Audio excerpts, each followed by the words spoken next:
because you just never know where your paths might cross again. And so when we were sitting backstage in the main stage last year, he and I were chatting, and I was asking him about his passion for World of Warcraft, and he was saying, oh my God, you know, I love the game, and it's so incredible, the characters are so rich, and what have you. And we basically just started talking a little bit about the movie, because he said, I'd heard about the fact that you're doing it with Legendary. Right. And I said, yeah, you know, actually we're looking for a director.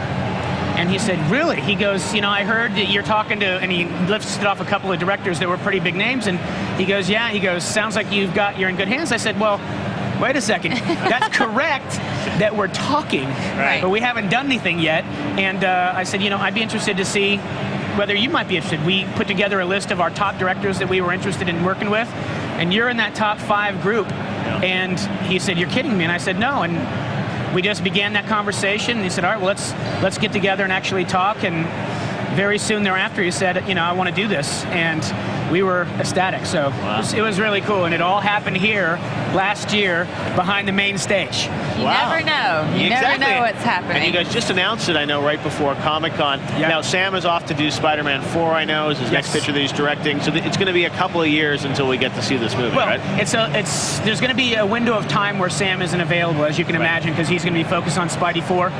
But we're already in the development process with him, and we're working with a screenwriter that we're not going to talk about quite yet. But I can tell you that if the screenwriter that we have working on this ends up really being able to nail it the way we think he is, people are going to be pretty excited. This is a guy that has done some of the most epic stuff around. So we're really geeked up about the possibilities.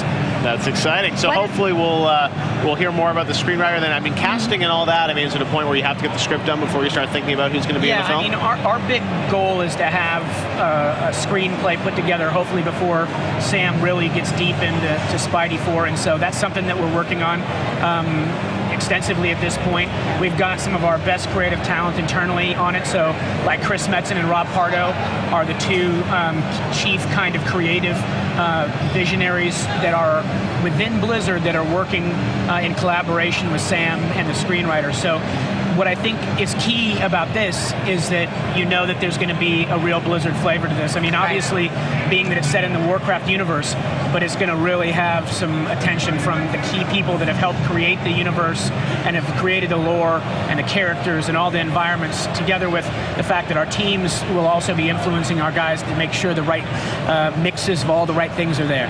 We actually had a question on Twitter about the movie. If you started looking at a composer, from Randy Deluxe was wondering if it's going to be Russell Brower, or is it going to be someone externally, or have you made that? Yes. Yeah, we haven't gotten to that point yet. I think that that's something that, you know, Sam will have a big opinion about, as you might imagine. And so, you know, that's something that's going to come a little bit later. Right now, we're focused on really trying to make sure that there's, you know, an incredible amount of communication and understanding of what all the key creative folks are thinking. And so Chris and Rob and Sam and the screenwriter are doing that.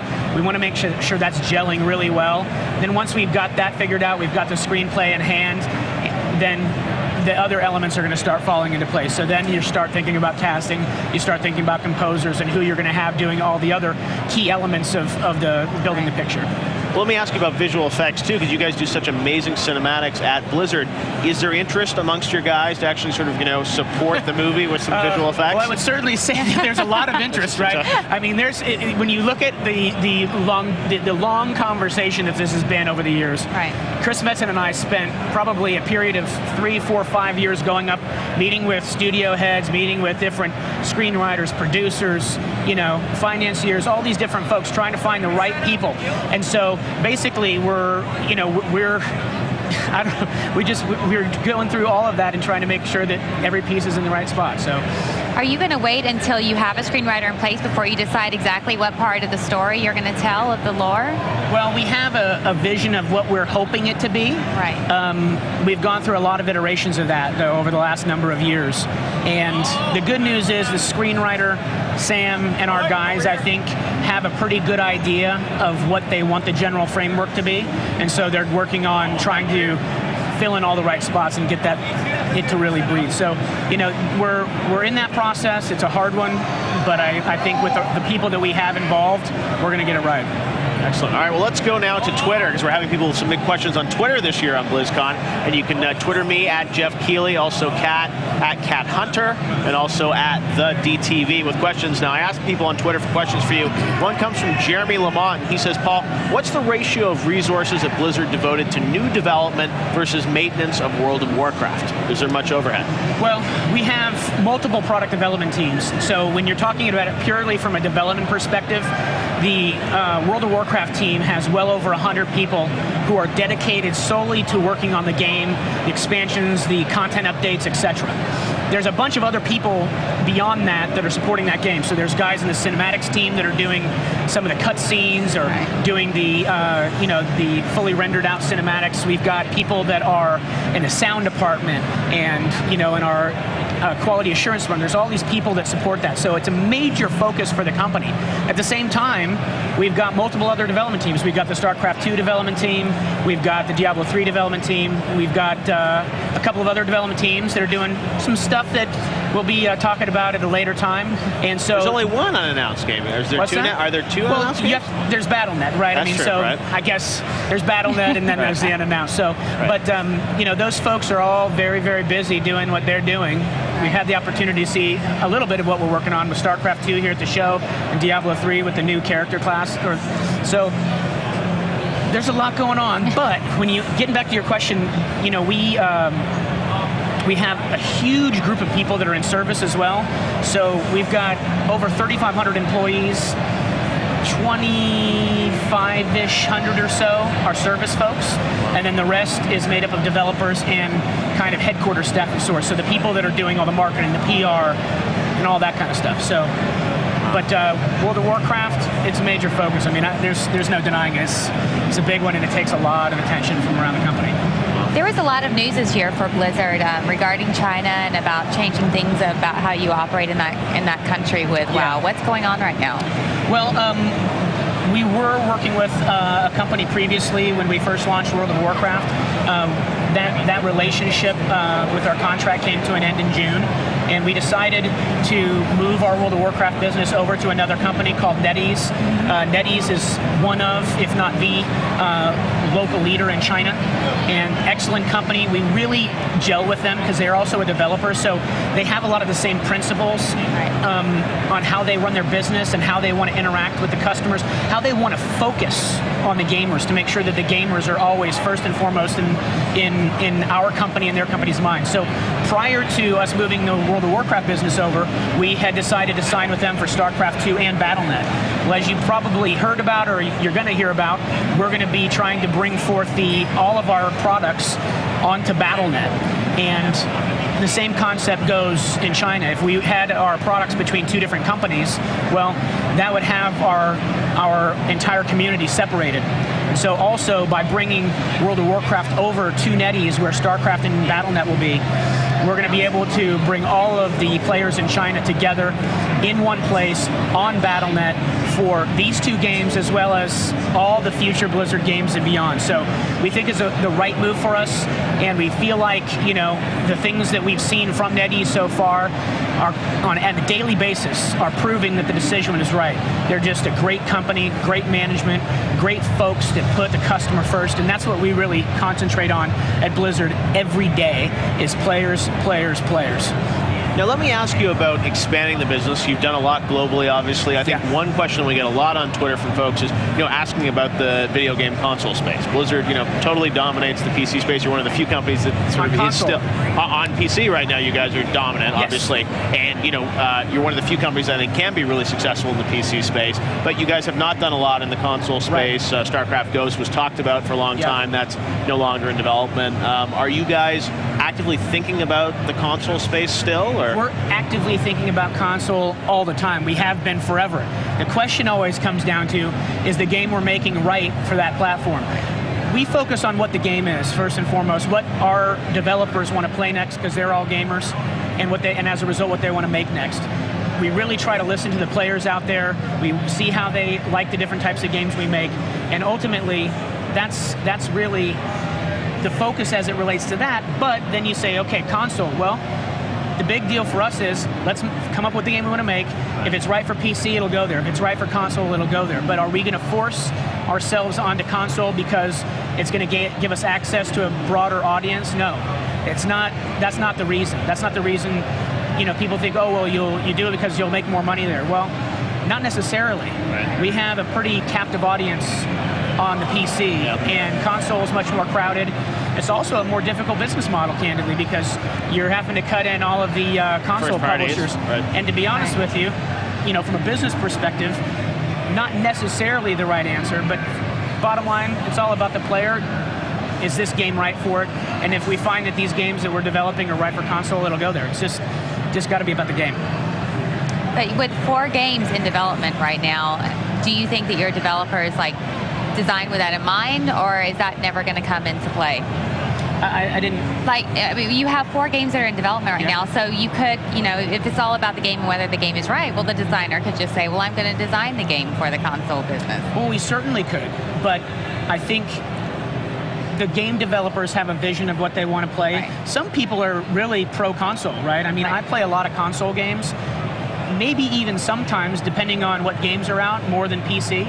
If StarCraft's out, then it's all about PC. Right. But otherwise, I like to do that. And I think, we have a lot of people saying, hey, we should put, this product or that product on console. But at the end of the day, when the team leadership on each of those products get together, they got to make a call. Are we going to be making compromises with our core audience on the PC by trying to put it onto a console? And if we think that we're going to have to make too many compromises and the gameplay experience that they envision is going to be compromised as a result, then we're not going to go there. I think that there will be a day that we will have a product on console. I don't know if that's, in 2 years, 5 years, or 10 years, but I could envision that because I do feel like eventually the game that our guys want to make will be most suited there. Have you ruled out console for Diablo 3 at this point, or is that still No, we haven't. We certainly, we're speaking with all the usual suspects, as you might expect, and they have some compelling arguments. Right. We also have some compelling arguments why not to. So we're listening a lot right now to what they have to say to see if it makes sense on the business side, but ultimately what's right for the product and right for the players is what will prevail every time for Blizzard, and so time will tell. And if I'll tell you what, if we do that, it would probably be an event like this that we would talk about it. All right, not this time. We'll have to wait maybe for BlizzCon 2010. Well, Paul, thank you so much for joining us. I'm sure we'll see you again tomorrow. Now, one of the great things at Blizzard is that this company has amazing internal resources, and we talked about the World of Warcraft film and how Blizzard might be involved in that. Well, they also have an amazing cinematics department, and now we're going to take you guys behind the scene for a really interesting feature about how they made the cinematic for World of Warcraft, Wrath of the Lich King. I'm Matt Samia. I'm the Senior Director of Cinematics, which means I run the Cinematics division. Cinematics, in terms of Blizzard Cinematics, means we create all of the pre-rendered short films that go into our games. So that's for StarCraft, that's for Diablo, that's for World of Warcraft. Lately, we've also been doing in-engine cinematics for StarCraft, which has been really cool. We're gonna have about 45 minutes worth of in-game, in-engine, real-time cinematics for StarCraft 2. So we operate just as any other CG film studio. We are an animation studio. Once we have an idea, we take it into story. Once that happens, it goes to the concepting department. They start to jam out concepts for sets, for shots, for effects, for characters. Once we're happy with that, it goes to the modeling department. They create the models, they put the surfaces on, then onto animation. We animate the characters. We get all of the characters and sets together. We send it on to lighting and effects. And out, at the end of the day, pops a finished film. So I'm probably leaving out about 1,000 steps. So, tell you what, let me show you. So let's move on to storyboarding. This is where the scripts, the initial ideas all come together and take shape as a film. This is where we get our first look at what a movie's actually going to be in 2D. This is Mark Messenger. Mark Messenger is one of our storyboarders, and he is also directing the newest WoW intro. This is Kerrigan doing Battle with the Zerg. This is her stomping on the new Gettysburg sign and sliding into home plate, decloaking, as it were, and taking out a lot of Zerg. So we've got a lot of layers here. Okay, this is the Conceptors bullpen. This is where the ideas for characters, sets, shots, effects come from. Comes out of these guys' crazy heads.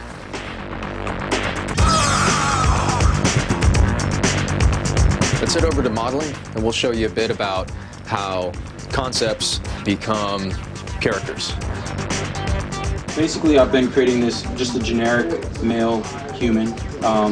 After this, I'll be creating a generic female that we can just more quickly create characters for our cinematics. In the past, we've had to model each character from scratch, and we realize we just lose a lot of time trying to do that over and over again. So it's just a lot faster to be able to create a generic character and then go in and change the face, add a lot of character, change the proportions and posturing and things of that sort. Down over here, we have some of the in-game modelers. That means they're working on cinematics that will actually be played in the engine, real time. Come on over this way. So here's some of the cool stuff. This is real time. These are new movies for StarCraft 2, and you can see that we're actually working with the game engine to create finished pieces that are films, just like any other Blizzard film that we've ever made, but it's all done using the StarCraft engine. All right, let's sneak up on James over here, and he'll show off a bit about how we actually make things move. Basically, what our department does is we try to make these characters feel convincing. We take all this amazing art that the modelers and texture artists and the conceptors throw together, and we make the stuff look cool. We bring some life to these characters. So, for example, we take a character like this, Zeratul, and we have this cool action scene. We want to make it believable, so we try to add as much weight and as much character to these characters as we can. Let's head over here to the simulation department. These are the guys who do all the rigging, all the dynamic simulations on characters. That would be hair, that would be cloth, that would be skin and muscle jiggle. This is Jim, and he'll show you a bit about how we're doing hair. We do all kinds of dynamic simulations, so things that are either too complicated to animate by hand and require some sort of dynamic solver. So things that involve any kind of realistic physics interactions like hair, we will run here. In this situation, we're binding polygons to act as cloth meshes, and the wind will blow it around and carry it in as she takes her goggles off. So some of our final results basically look like this. To create, semi-physically realistic motions, and that's what we do in the simulation department. Come on over this way, we'll head to the lighting department.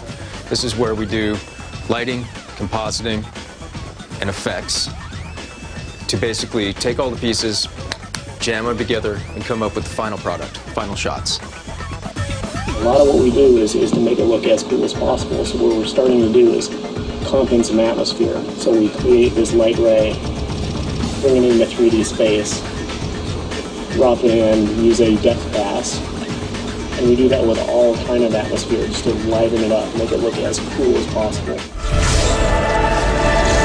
So as you can see, there are a lot of people who put a lot of time, effort, and energy into creating these films.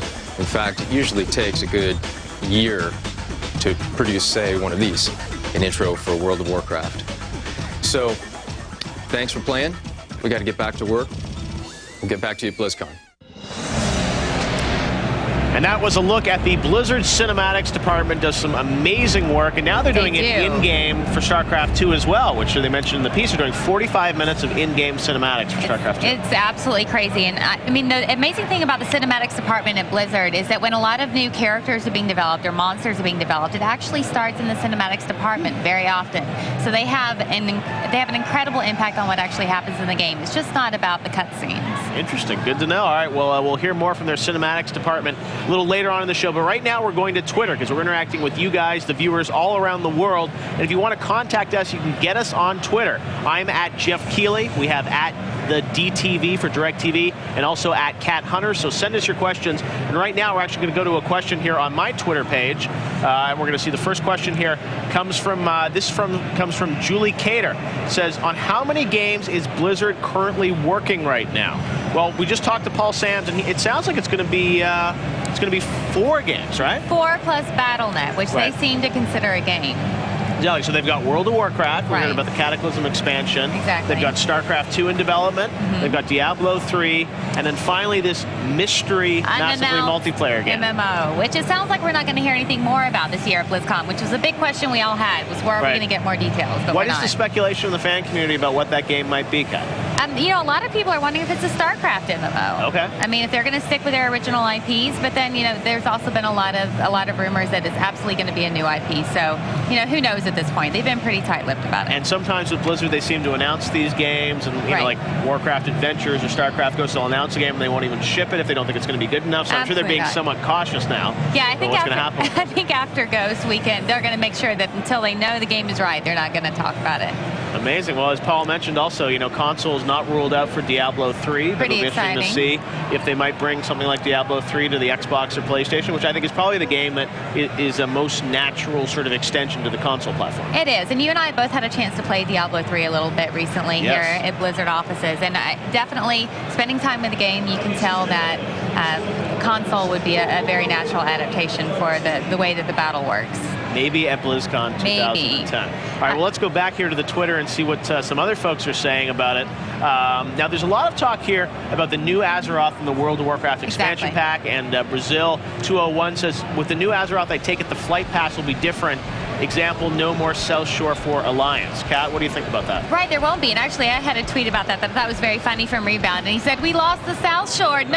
Right. And for anyone who's ever played Alliance, we never had the South Shore. I hate to break the news to you. But it is. They're going to have to redefine almost all the flight points from what we were seeing on that map today. Now, flyable mounts, that seems to be something that people were really excited about in the trailer. How is that going to change the World of Warcraft? Well, I think it's going to make farming a lot easier, obviously. You're going to be able to fly around the old world. I mean, a lot of the reason why I don't farm any of my old mats anymore is just because, you know, riding a horse takes so long. But, you know, it's going to open up new terrain, and we're going to be able to explore the way that the new terrain has been affected. So, it should be exciting.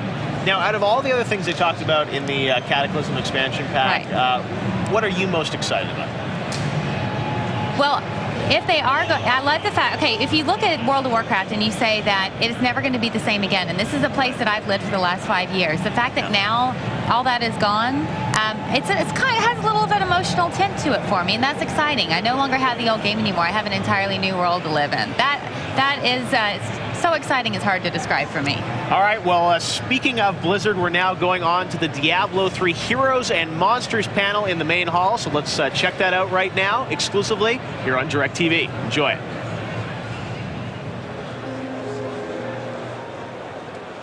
Welcome to the Diablo 3 Heroes and Monsters.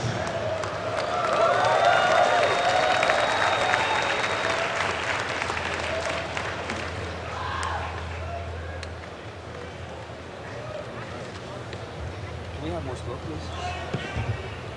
What was that? Oh, what was that? Get this off. Nearly took out the whole table. The lights are here, so we can't really see whether there's anyone in the audience. Is there anyone? Is there anybody here?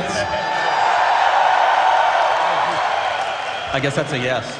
That was all right. That was pretty good. There we go. There's a couple people. Yeah, okay, a couple out there.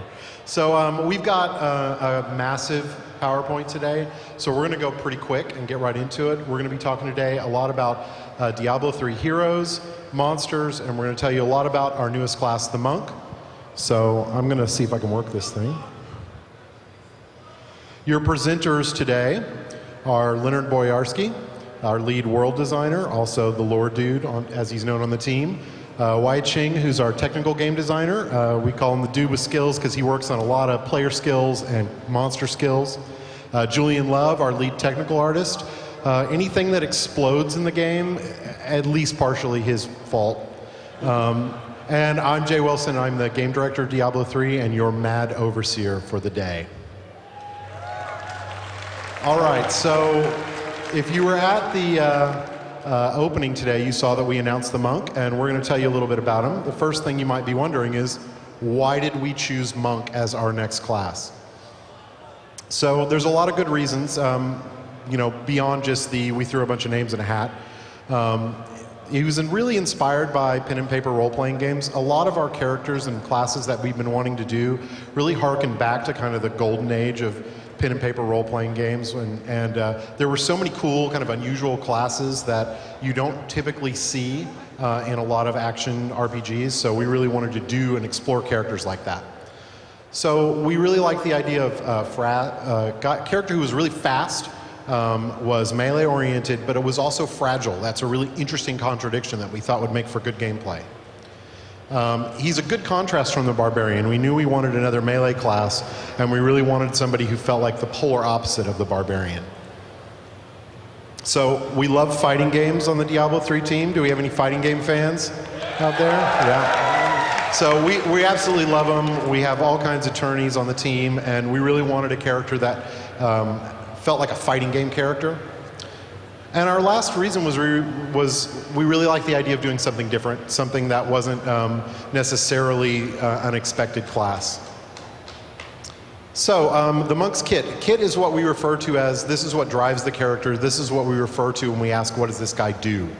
So the first one is we really wanted him to feel like a fighting game. So we wanted him to do probably some kind of combo moves, definitely a lot of martial arts. Holy magic. We wanted a character, again, who's a contrast from the Barbarian, who could use magic, and because it was a monk, we figured Holy was a great choice. We wanted a character who focused on speed over toughness, so we wanted a guy who was basically, could get in and mix it up, but his main kind of tactic was either a hit-and-run tactic or a, I'm gonna nail you, I'm gonna walk away, and you're gonna die while I'm, wandering on to the next monster. We wanted skills that were really complementary. This is something we try to do with every class, but with him, what we really wanted was, with our combo moves, we wanted them to be able to blend into one another, such that there was a lot of depth in how he combined his moves together. And we'll get into that in a minute. And we didn't mind creating a character who, at the very beginning of the game, would be a little bit more challenging to play. Because of his combo moves and kind of the fact that he's a little bit fragile, kind of early on we know he's a little bit harder class, but in the long run,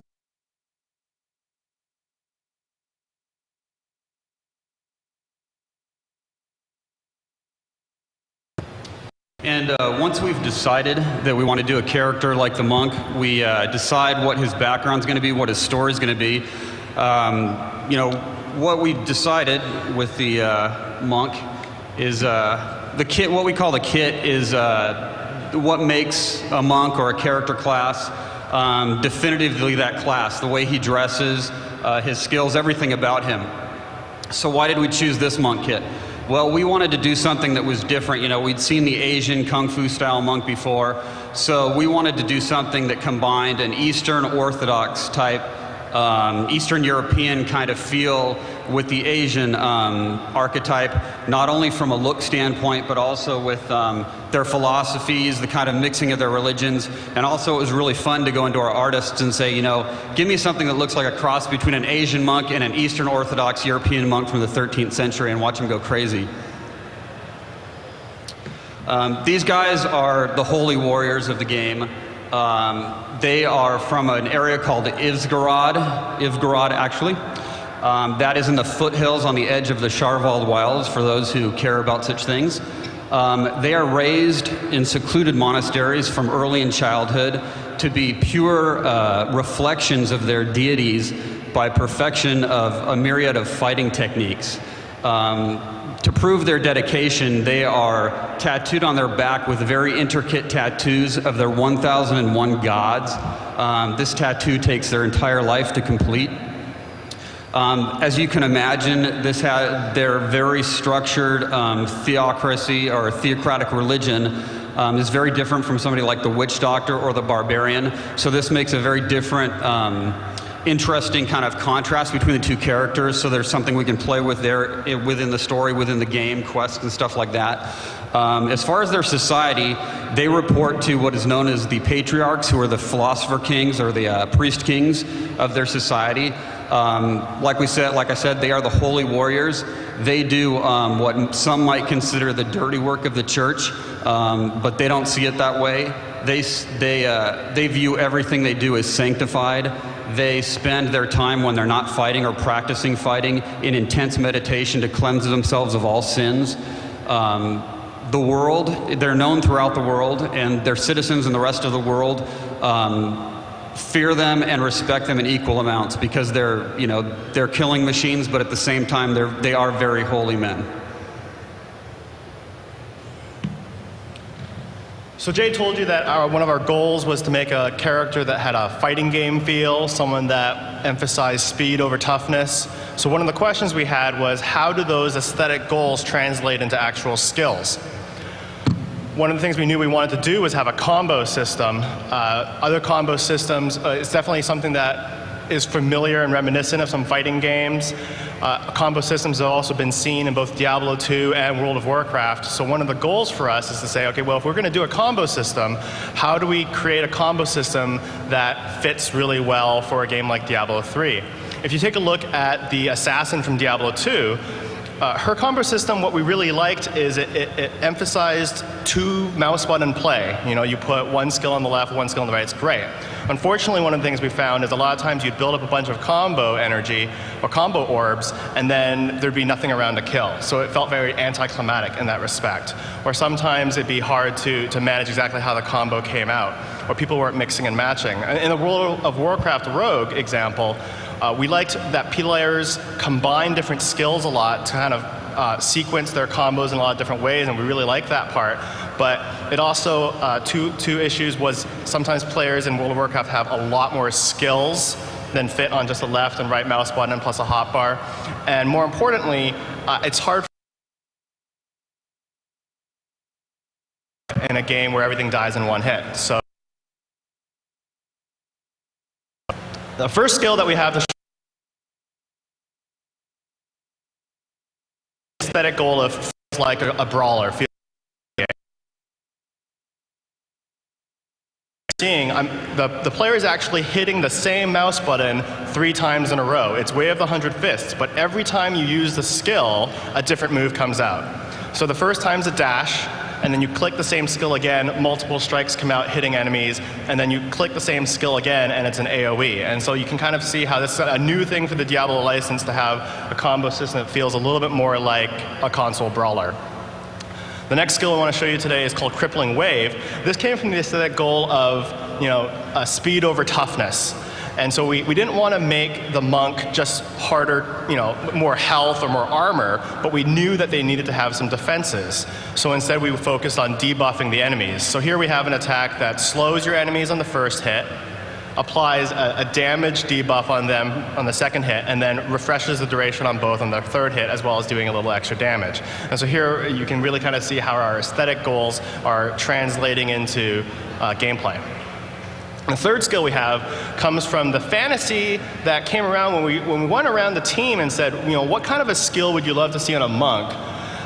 What came up over and over is this notion of, internal damage, organ damage, the exploding heart, those kind of things. And people really said, I want a skill that does that. So to balance out the third hit, we make the first and second hit are actually fairly average. It's 2 hits. In some ways, it could be seen as the cost of the skill. And then when you get to the third hit, you're hitting the mouse button for the third time, you place a dot bleed on the target.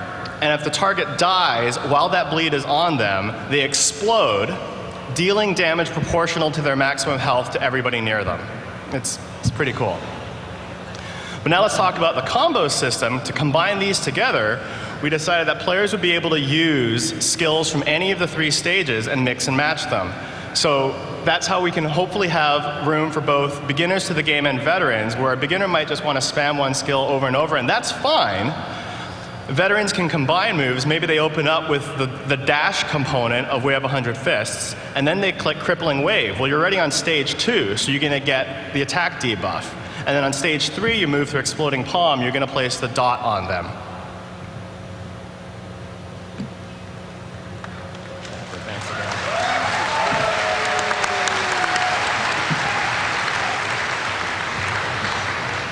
So we've got a pretty good background now, where the monk from, what he's all about. play, and we've looked at a few of his skills. But to really finish him off, we're gonna need some special effects. We're gonna need some graphics. So I want to first give you a walkthrough of how we came about developing this Monk's style kit.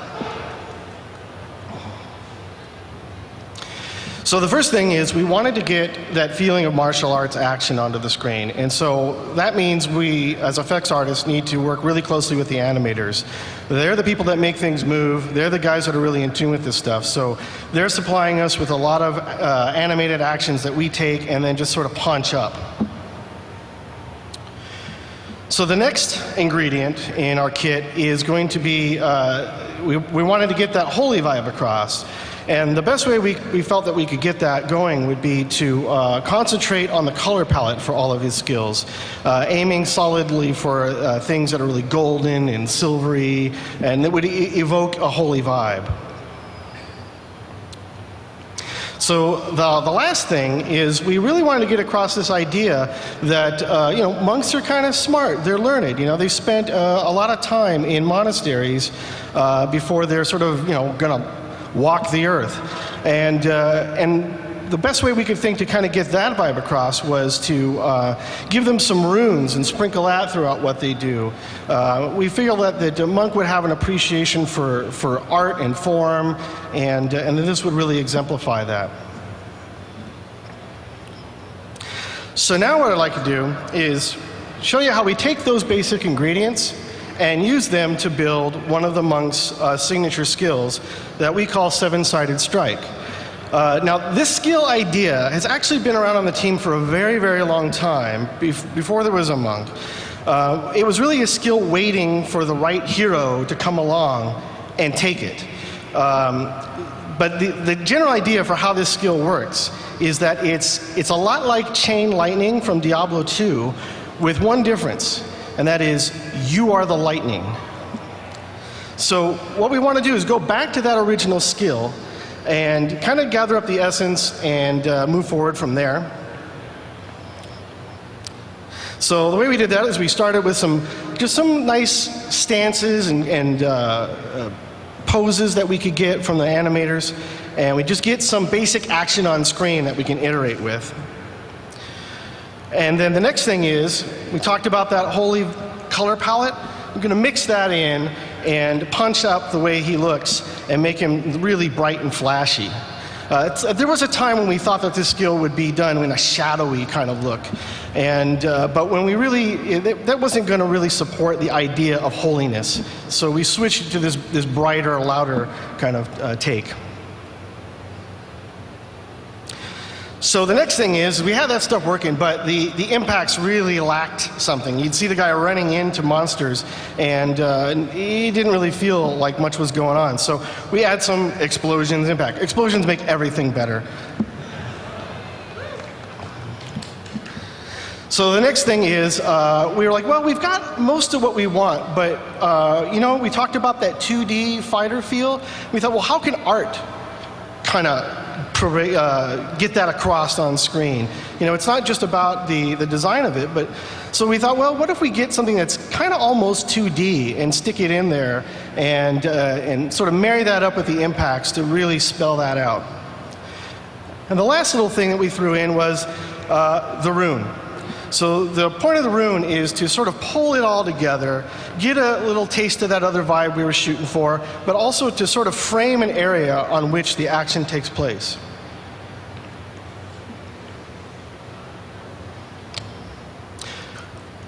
So we haven't just been working on the monk. We've also been working on some upgrades to the other heroes, so sort of a makeover, if you will, to a number of skills. So I'm going to walk you through a number of those makeovers that we've worked on. So first up is Witch Doctor's Spider Totem, which we showed at last year's Blizzcon. And it was pretty cool, but the thing is, we felt that the look of it was just a little bit too noisy. You laid it down, and in the middle of combat, it's just buzzy, and you can't really figure out what's going on. And the other thing about it was we weren't too crazy about the totem thematic. We didn't feel that really was really driving the Witch Doctor dark theme home. So we made some changes to it. We've renamed it Carrion Spiders. And the other thing is we decided, well, if a lot of little spiders is cool but can't read really well, then we'll switch that around and we'll make it fewer spiders, but we'll make them huge. And huge spiders are definitely creepy. And then instead of a totem, we decided to aim squarely for the zombie thematic and have those spiders actually get emitted from a zombie corpse that you raise from the floor. Next up in the Maker department is the Wizard. So last year we showed you Stone Skin, which is a defensive ability. This worked really well, but it was really difficult to read. She's a kind of a spindly shaped character, and there wasn't enough surface area to really get the idea what she was made out of when she switched. So the other big problem with it, though, the one that the artist really had, was it didn't really underscore our goal of making the Wizard a light show.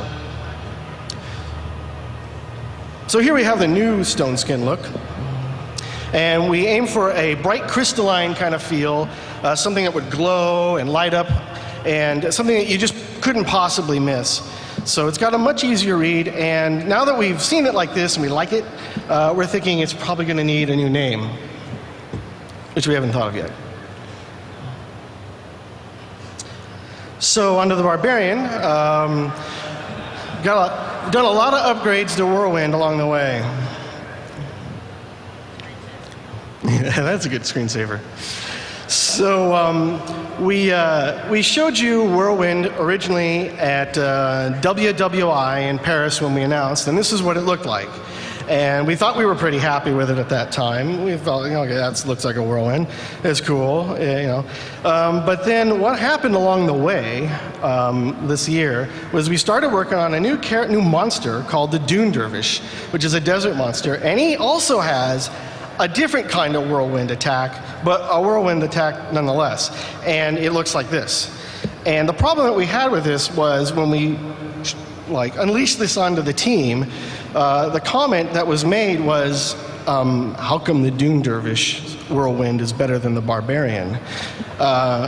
And this kind of thing happens a lot, where one thing comes into the game and kind of one-ups the thing that we just made. So we were like, the effects artists were, a little hurt by that, and we went back to the drawing board. And we decided, well, all right, it's a fair comment. Let's do something about this. And so here's the new version of Whirlwind. It's a lot thicker. There's a lot more going on. We've added actually more copies of the Barbarian in there. Lots of different flying weapons, and a whole lot of more dust. So now, that may not be impressive enough, so I prepared a little demonstration to prove just how much more powerful the new Whirlwind actually is.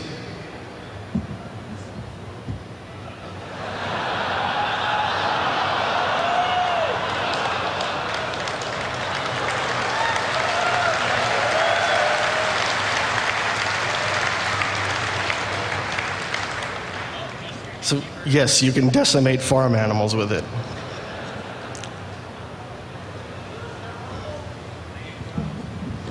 All right, so there's your cow level. So I'm going to talk a little bit about some of the other systems design we've done on some of the other heroes. And the first thing is Fury, which is the resource system that we use for the Barbarian. Resource system is what we refer to different classes, and one of our goals on Diablo 3 is to try to do a unique system for each class. And we may not accomplish that. We may default back to mana for some, but definitely at least one class will use mana, but hopefully all the others use something different. So we showed Fury last year, but we weren't quite happy with it.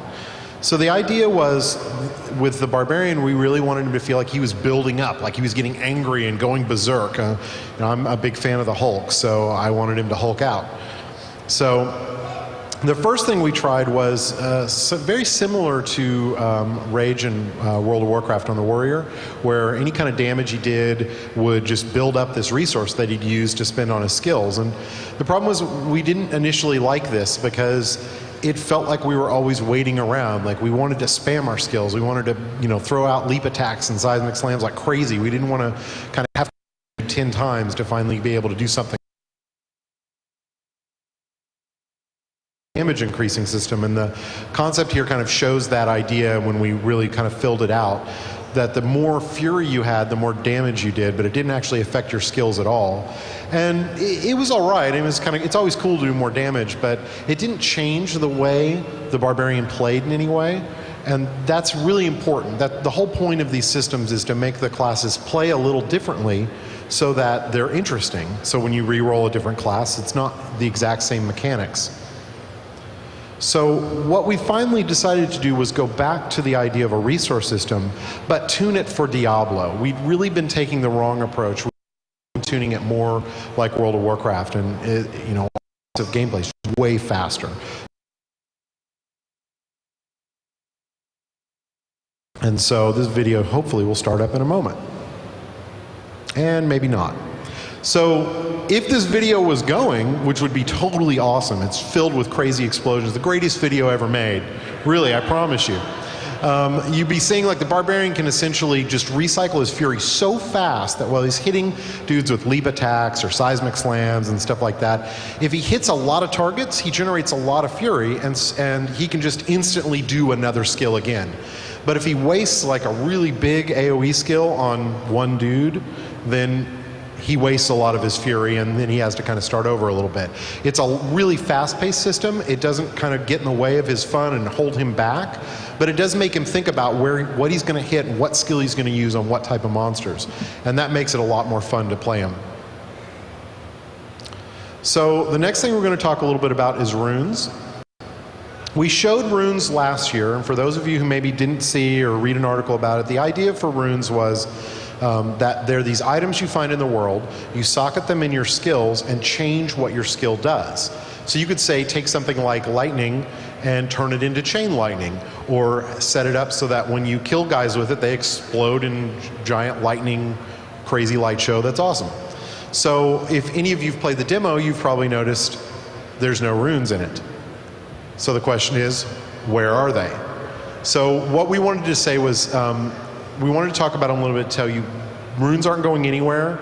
They're a really important system to us. One of our main goals for Diablo 3 is an extremely high level of customization for your characters, and runes are one of our core systems that we decided to make because we really wanted to support that goal. So they aren't going anywhere, but I'm going to explain to you why they're not in our build. So this is our skill and rune creation process. I'm going to fly through it because it's boring production stuff. So we have a skill idea, could come from anywhere. We design the skill, usually write some kind of awesome design doc filled with crazy words. We storyboard it.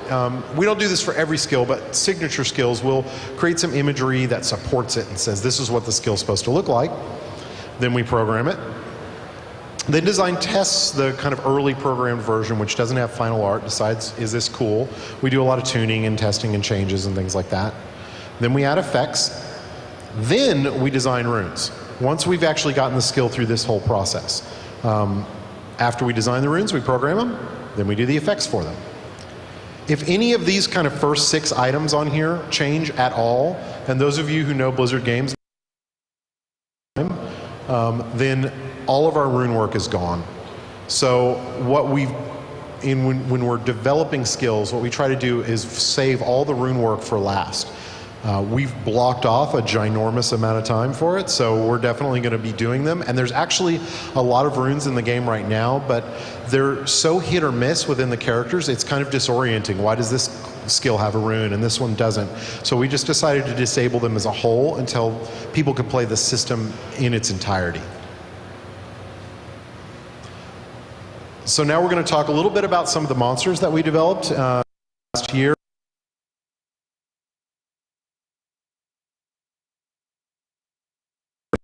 You'll encounter if you go and play what we're showing today. So I'm going to talk about our monster design philosophy and how we design monsters for Diablo. So the first thing that we kind of learned in the development of Diablo monsters is that they work best when they're simple. Most of our monsters live for 3, maybe 5 seconds. And when you put kind of crazy group behavior AI or squad level stuff or give a guy 5 skills, likely the player's only going to see a piece of that before the creature dies.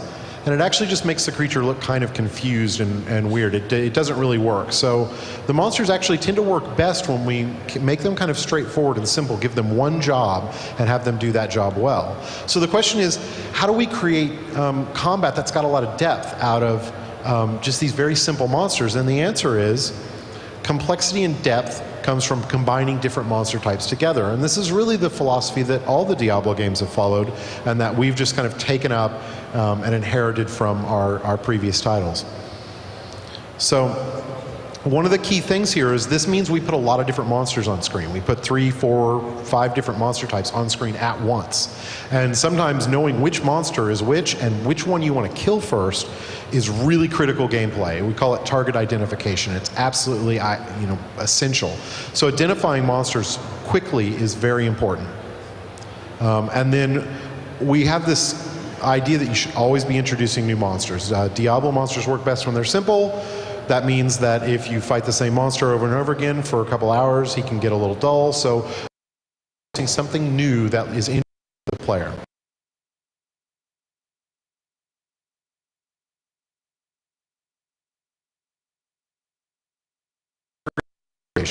Diablo 2 did, and the original Diablo did an amazing job of creating a lot of different profiles in every area you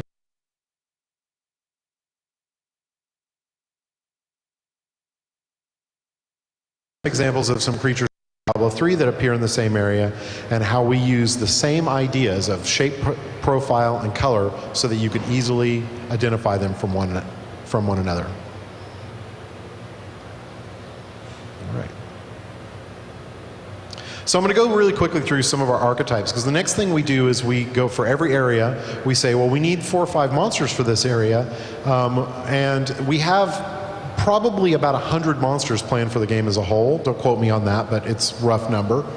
And it's really important. So a lot of these monsters repeat function, even if they have different ideas or different abilities. And so we archetype those functions. So the first one we call is a swarmer. Fighting tons and tons of dudes that die really easy is super fun, and that's what these guys' jobs are. Most of them are melee characters, most of them are really weak, but they're also really good to provide kind of a health wall so that more interesting or more complex monsters can interact with them. Ranged creatures, which are kind of our stock most threatening thing we can put out there. I mean, certainly we can put a boss or something bigger, but ranged creatures, because they don't have to move towards you, they can all attack you at once, tend to be pretty dangerous. Lieutenants, which do things like resurrect enemies and buff them and spawn. These are typically not placed in high numbers, but they're put in to be kind of this high priority target that you want to go after. Elites are basically meant to make you kind of pause for a second and encounter something that takes more than a couple hits to kill, or maybe has a really high damage attack. They are kind of again a focus, like a target that has a very high priority to it. But unlike the lieutenant, they're often a little bit scarier. You have to, you can't just run straight into them every time.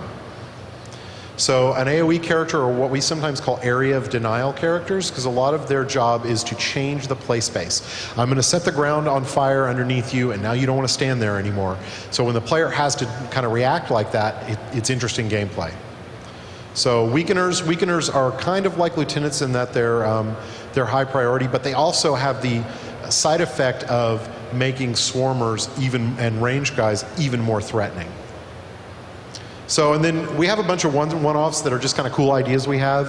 I'm not going to explain what all these are. I just thought you'd have fun debating the names on the forums, because we come up with a lot of crazy names.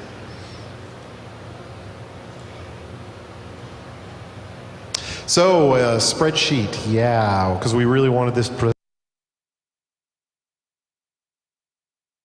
Not just the tools of bean counters. If there's any kids in the audience, learn your math if you want to work in video games. It's important. So we use spreadsheets, this spreadsheet in particular, we call it the monster progression spreadsheet, and every one of these colored bars is a different area, and it just kind of shows how we plan our monsters from area to area. And when we do that, we look at shape, color, and archetypes, and we make sure that we have a good mix in each one, and that each one complements. And then as we move from area to area, we're also introducing new challenges and new monster types at a really good rate, and this is our tool to do that. I'm going to walk you through the monster gets into the game. The first step is to start with a concept, and the concept can really come from anywhere. It can come from somebody on the team who went on vacation to Hawaii and saw something interesting and had a monster idea visually. It could come from, someone played through the latest level environment and they said, this desert environment really is lacking in, a particular, a wasp. Or it could come from someone who just has a mechanical idea. This sketch comes from Carl Lavoie on our team, who said, "I really want a monster that will just leap off of walls. I don't care if it's what kind of monster it is. I just want it to leap off of the wall. I think that'd be a fun mechanic to play with." And so the initial idea comes from anyone on the team and from anywhere. Once we have that initial idea, we need to flesh it out. So we'll start with that initial concept and flesh out all the other details about what that monster might involve. All this is done on paper. It's very multidisciplinary to try and just flesh out and make sure everyone has a picture of where we're going.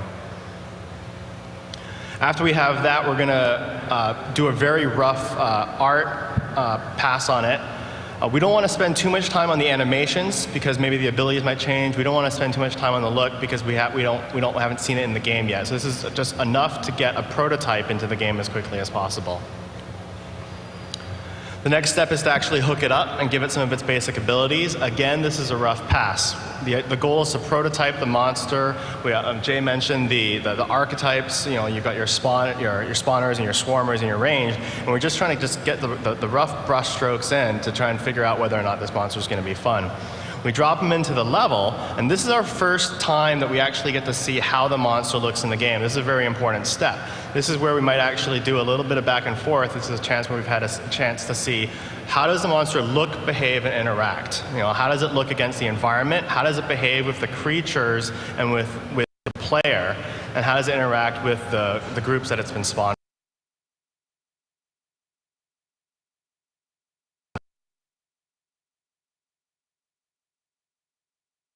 Like most of a monster, but we really want it to be able to burrow underground as well, and so we'll add that.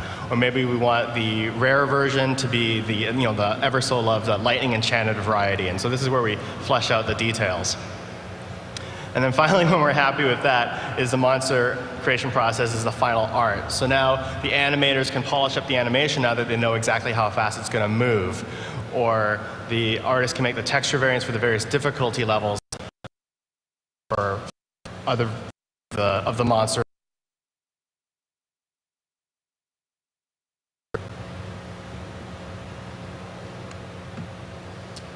All right, now that we've heard how we create monsters or the process we use, let's talk about specific monsters.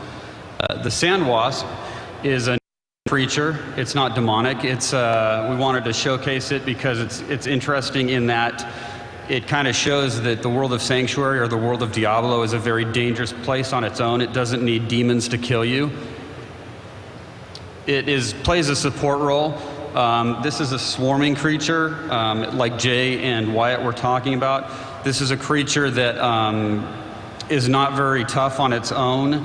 It's very much used in conjunction with other creatures. If you find this creature by itself, you just kill it. It's not really a problem, but when you get a bunch of them together, you get what we call the bullet hell effect, which is a slow-moving. It's very hard to deal with. Any other creatures, because they're just throwing these flying barbs at you while you're trying to fight some other melee creature or something. Do you want me to just control it, or? Yeah. And now Julian's going to talk about how we did the effects. We really wanted to support where design was coming from in terms of this bullet hell idea. So we started by, just with the rapid fire attack idea, we started with a whole lot of different kinds of projectiles. And none of them really kind of stuck for one reason or another. And then we got this idea, well, where does this skill really come from? And the other thing it's really trying to evoke is this old-timey arcade action idea. And so we hit on this idea, well, what if the sand wasp actually birthed other little mini wasps that flew at you?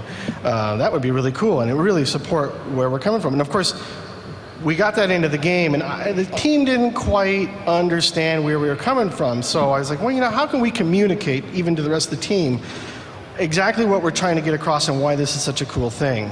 So I came up with this. The best way to do this is with graphics. So I came up with this little demonstration again that says everything, I think.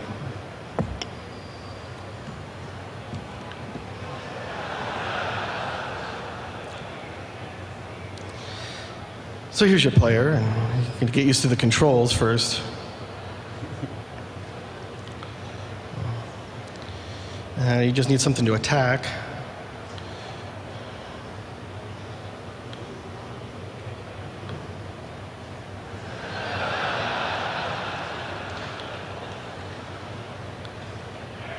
There is a boss.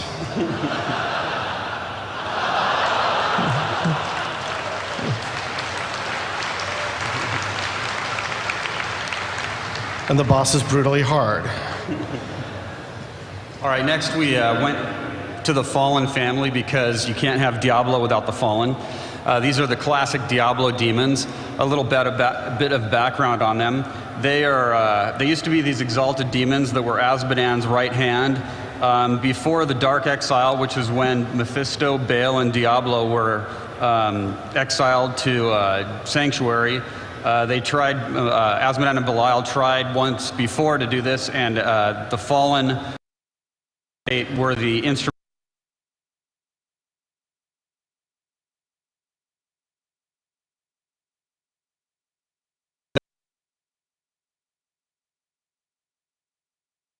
They're kind of freelance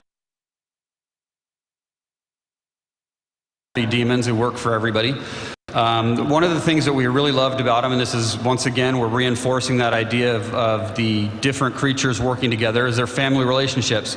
And the classic family relationship, of course, in the Fallen family is the shaman and the imp, which is not going to play for us. But you've all seen it. The shaman resurrects the imp and throws fireballs. We upgraded their look, obviously. But that's where we took as a starting point for this. You know, when you run in, the first thing, of course, you want to do is head straight for the shaman, or he's just going to keep, you know, resurrecting all the imps that you kill. So the next thing we did was have videos that don't work on any of these. Are they working over there? They're working on the screen. I don't know what to do with that. Well, we'll just continue forward. So we made the Fallen Overseer. He's basically a bigger version of the imp. He's stronger, but he has a battle cry. And what's interesting about this is when he appears with a group of fallen imps, he makes them braver. If you recall in Diablo 2, the imps had a tendency to run away in fear when you killed one of them. When the Overseer shouts his battle cry, they get braver and they get tougher. They have less of a tendency to run away, and they're a little bit more difficult to kill. The Fallen Overseer himself is actually a little bit tough. He has this big wind-up and hit that does a lot of damage. So this was one new relationship, and I'm going to be really upset if this one doesn't play. I am going to cry now, because the Fallen Lunatic is awesome. He is the black sheep of the family, if you can imagine such a thing for demons. He's a living bomb. He runs at you and stabs himself in the stomach until he explodes. And if that sounds cool, you can imagine how it looks. I'm sure we'll put this up somewhere where you guys can see it. I apologize. But so anyways, it's really funny until you're surrounded by a group of fallen and low on health, and this guy comes running in and stabs himself and explodes and kills you. Over to the Dune Thresher. All right, so we've shown you a lot of monsters that we think have turned out really well, and now I'm going to talk about one that we like but think could really be better, and we consider to be a work in progress. So we call him the Dune Thresher, internal name Sand Shark. Those of you who've seen the movie Tremors probably get the idea of this monster, or at least our original idea for him, which was, you know, that if you haven't seen the movie, it's really cool. It's a horror movie where there's these bunch of crazy carnivorous giant worms that live under the desert, and if you stand on sand, they eat you, and if you stand on rock, they can't get to you. So we really liked this idea because we liked the notion that the desert sand would feel really dangerous to the player and not just something they just want to, you know, run willy-nilly out onto. So, but this guy was really kind of a prime example of the difficulty of a more complex idea in a game like Diablo. And we'll show you kind of what our desired result was. So, as I mentioned, we wanted to get this feeling that the sand wasn't safe. We wanted to have the Dune Thresher submerge only when he was on sand. If he was on any other surface like road or rock, he could not submerge and he couldn't burrow under it. So when he's submerged, he would be completely invulnerable. But when he's above ground, that's when he's actually able to be attacked and you can hurt him. So, and then we were going to let him actually attack you from under the sand, which means he could attack you at a point when you couldn't hurt him, which again would make him, the idea was to really get the player to play more tactically so that when they ran into this guy, they have to move over to kind of a rock outcrop or a road to try and get him to surface so they could attack him. So the actual result, which I'm going to guess won't play, there you go. At least it's predictable in its inconsistency. So players confused whenever the Dune Thresher was submerged. They just didn't see him. He had this cool fin that would stick out of the ground, but with all the effects and demons and all that crazy stuff going on, you just couldn't see it. So we tried to play up his attack when he was underground, but it just looked kind of silly. We had him diving kind of through, and it was like, is he above ground now or is he not? And then once players kind of finally did figure out how he worked, they didn't play more tactically, they just ignored him. They were like, oh, well, I can just go to the next screen where there's 100 other monsters and I'll kill them instead and just ignore that dude. So it didn't actually work. So we have a fix, which was to make the Dune Thresher more of a hunter. And so again, to play up that idea of a shark. And so the idea was that when he's submerged, he moves really fast, and that this is his way to catch the player. So the Dune Thresher, when he's distant from you, he goes underground and he just starts making a beeline for you. And then he can't attack from underground anymore, but this solves the problem of if players couldn't see him, because now he jumps up above ground, he's totally, vulnerable, and you can attack him back. So it's a pretty cool character. We're pretty happy with him, but he's especially against ranged characters, but we still have never gotten that dream that we originally had of having this character that interacted with the environment. So there's a chance that we'll come back to him. All right, so we've got a couple little bloopers for you. We have a lot of stuff as we go through development that kind of goes wrong and haywire, and we thought it'd be fun to show you a couple of those. This actually wasn't. This was for internal. When first time we showed these characters off to the company, we just wanted to make them laugh. So this is one of the quests. Varna has been poisoned. She's not doing very well. She's supposed to stop now, but she didn't. Even when she died, she didn't. Yeah, it wasn't good. Something wrong with her. We're not quite sure what this is.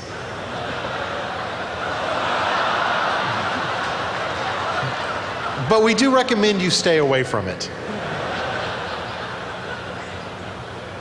So that brings us to the end of our presentation, and I think we have some time for some Q&A. Thank you.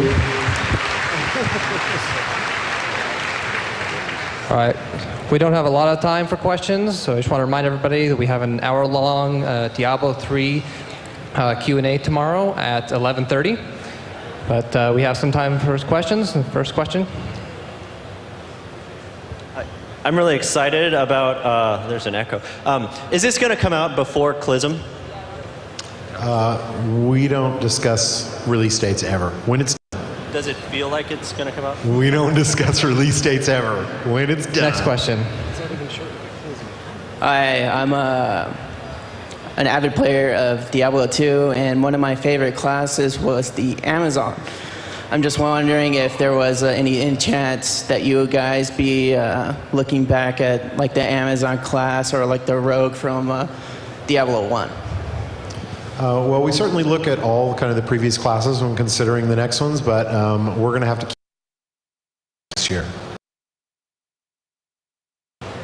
Next question.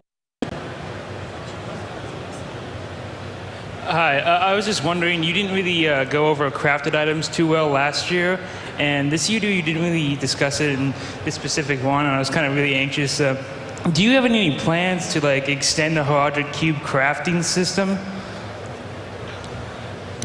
Yeah, that's a good question. There are a couple things that we didn't like so much. I would say that if your ability to take existing items and maybe get some new ones out. One of the things that we didn't like so much is the fact that all of the recipes were hidden, required people to go to a website to look things up. So although we definitely want to revisit the mechanic of taking existing items, we'll probably do it in a different way. Next question. Hey, what's up? Indeed 2, my favorite class is always the Barb. Is there going to be Singer Barbs in this game? Singer Barbs? War Shouts? Like the Crybarians. Yeah. Is there a lot of support in the audience for a Crybarian out there? Yeah, we'll consider it. We don't have anything like that. Well, he does have battle cries right now, and but he doesn't have any offensive battle cries, but I will definitely keep it in mind and consider it. Next question. Hey guys, love the game. I was wondering about weapons. If the monk, I was surprised you chose monk because you think of them as being unarmed. Are they going to be able to use swords? And it looks like he has a staff, but what are the plans for customization?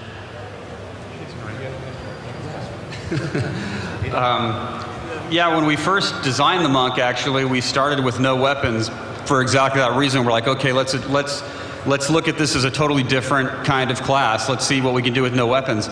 Obviously, you need weapons because you need the item game. You need to be able to upgrade and all that stuff. But we wanted to, approach it a little bit differently than we had in the past. But what we found was that it really didn't start hitting what we thought of as the monk until we gave him those weapons. Kind of like the assassin in D2. The monk is actually much more defined by his weapons than any other class. The assassin had her javelin, the crossbow. She was so much defined by that. The monk, he has right now, for instance, when he uses his staff, his skills use very sweeping motions. He has some fist weapons right now. He does very, jabby, quick motions. More than any other class, the weapons that he has in his hands are going to define a lot of the skills that he uses. So while this remains to be seen, but he might not have as big an array of weapons, but they'll have a bigger effect on different things he can do. So it's kind of a mix and match. Does that answer your question? Yeah. Did you want to add anything to that? Or? Next question. Hello. I like the game really much, and I have a question for you. A month or two back, there was a question if the game was going to be as dark and fantasy as the first one and the second one. Are we going to see that kind of dark style again within this game as an option or as an idea? Because there was a concept art. It was really dark, and so I don't know if it was exceptional or not. So when you say dark, do you mean like we turn all the lights off or somber content? Like it's in more terror, scary, like your things popping out, in and out. You don't even expect it. Well, we do feel like we're going in that direction. I mean, if you notice the monk announcement, the kind of whole section with the cult and them destroying a whole town, if you go and play the demo and you find that town, it's covered in bodies that have been sacrificed and some pretty dark stuff. So yeah, tone-wise, we intend to be just as dark as the previous games.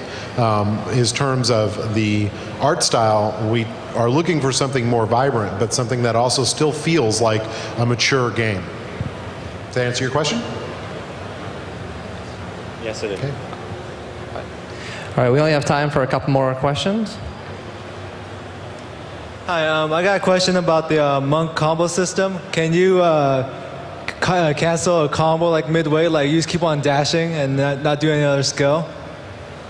The way it's currently set up, and this is under development, so we're constantly iterating on it, but we experimented with different times where basically the time between your first click and your second click, whether or not it changes. I think right now it's like 0.6 seconds. It was about the right length. So if you click and you dash and then you pause and let a second pass by and then you click, you will get the dash again. And so it's really just constantly clicking is what advances the sequence. Next question. Is boss farming still going to be like huge? Like you keep going kill and bail over and over again? And when I go fight people like Duriel, if I don't have any frost resistance, am I going to get dropped? Never mind. Go ahead. I'll stay away from that. Let's see. So it's the frost resistant question is kind of a hard one to answer because we haven't gotten that far in boss design. I have a feeling we won't go that route where we force you into that specific an item set, but that's really going to come probably later in our development. But I will say that the farming of bosses. Bosses are where the best items are, so players are going to go and kill those bosses. The problem with Diablo 2's in-game was that there was a one-size-fits-all, one right answer almost all the time. Now that changed throughout the game's life, but pretty much there was always a run that either because it was fast or because of the quality of what came off the boss, it was the best run to do. So our goal will be to follow the model of some other games, and I actually look at World of Warcraft for this and their quest system, and diversify the way you play through in-game content, such that yes, you'll still be doing runs, but you're not going to be doing the exact same run over and over and over again until your eyes bleed. So we do have plans for that. It's not something we can talk about yet, but we definitely are going to try and address that issue. And I think as far as bosses, obviously we're not going to address